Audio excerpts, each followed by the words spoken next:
in towns and cities in North America, in the U.S. and Mexico, also in Canada, that have had the outbreaks of this deadly flu. This flu is killing people. That's confirmed. As of this morning, 68, BBC saying it could be more than 200. Doctors are saying in reports on BBC. It's, again, up on Infowars.com and PrisonPlanet.com. But I'm going to give you this number for folks in Mexico. Mexico and the United States. If you directly are seeing this in your town, or I want to know about the martial law going on in Mexico City and other areas, here's the number, 888-201-2244. 888-201-2244. 888-201-2244. We are live. It is the 25th of April, 2009 at 8:27 and 45 seconds Central Standard Time, because we're going to post the MP3 of this at Infowars.com, and we're going to post for free the PrisonPlanet.tv archive of this. We're just live right now for PrisonPlanet.tv members and viewers. We're going to post this for free for everybody, so it gets out to everybody after the show tonight at Infowars.com. I appreciate Kurt Nemo on Saturday night coming in to do this. I appreciate Jaron. I appreciate Aaron Dykes and Rob Jacobson and the team. We have a limited team, and they really never seem to get off now and be able to have any time off, because there is just so much going on these days. And I appreciate my wife as well, but she's certainly concerned about this. Okay, there's a lot of other facets and news I need to go over, but we are opening the phones up. Again, I only have one person in there tonight. Normally, this is a three-man job to take your calls, get your name and where you're calling from, run the TV version and the radio version. We got one guy, Jaron, in there doing it all, and I want to commend him for what he's doing, his dedication. One of the other guys was moving today and had all the stuff packed up in a truck, moving to another apartment, so he can't be here. And Paul Hartman is in San Antonio visiting family. So he's down there where they have confirmed cases of this bird flu, so we'll pray for him. Okay, so let me recap the top information, then I'll get into detail on articles and go to your calls. It is extremely rare to have a zoological virus that jumps into humans to begin with. Then it's even more rare to have it be a dual zoological virus jumping into humans in the same viral envelope or in the same organism. They debate whether a virus is an organism or not. It's almost like a computer. They can, it reproduces, but they say it's not really alive. The point is, it's data. It goes in and programs DNA. And to have it be swine, pig, porcine, pig, bird, and human, and then when those three mutated together, to have it be able to affect humans. Normally when something's zoological, it makes it a lot harder for it in its mutations to ever hurt humans. There's tens of thousands of diseases out there humans can't get. There's very few animals that get the same disease, the same pathogens humans do. Like leprosy in North America can only be transferred by one animal. It's very hard, and that's the armadillo, to humans. But anyways, I digress. The point here is this is very, very serious, folks, and I'm now saying that it's probably a government release, saying that it's probably some type of government test tube release doesn't mean it's going to continue to be a major pandemic and that it won't mutate and stop killing people.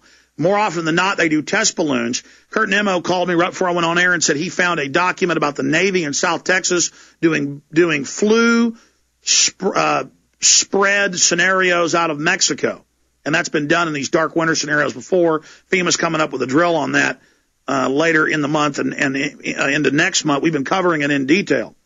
Also, the Army reports another virus that got snuck out of their facilities a few days ago. So we've been covering this all week. We don't normally even get into this, and I've been really hot and heavy saying I'm seeing a lot of indicators. I'm seeing a lot of chatter, a lot of dots being connected here.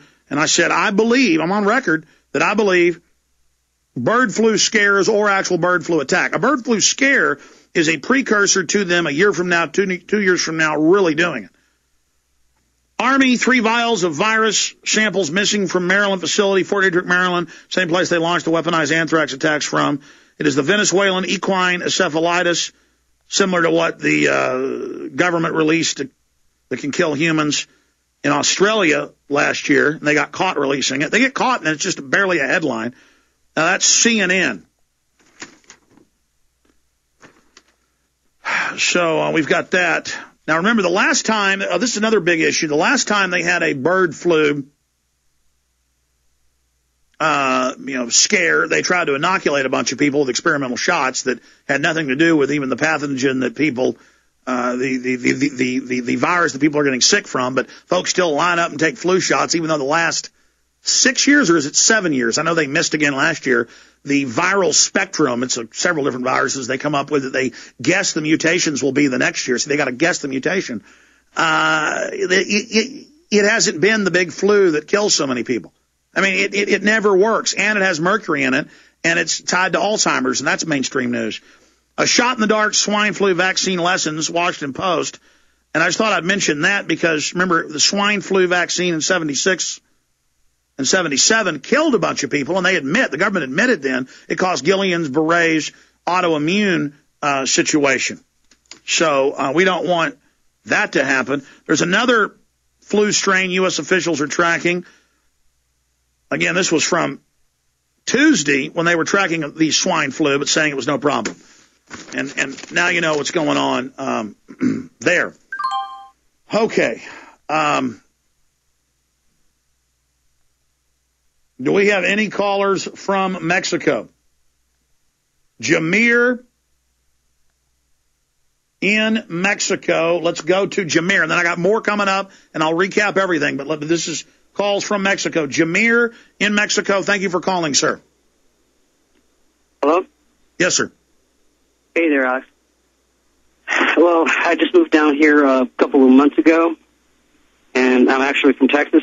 And right now what's going on is that they're pretty much closing down what's Nuevo León and Tamaulipas, which are pretty much border states here in Mexico.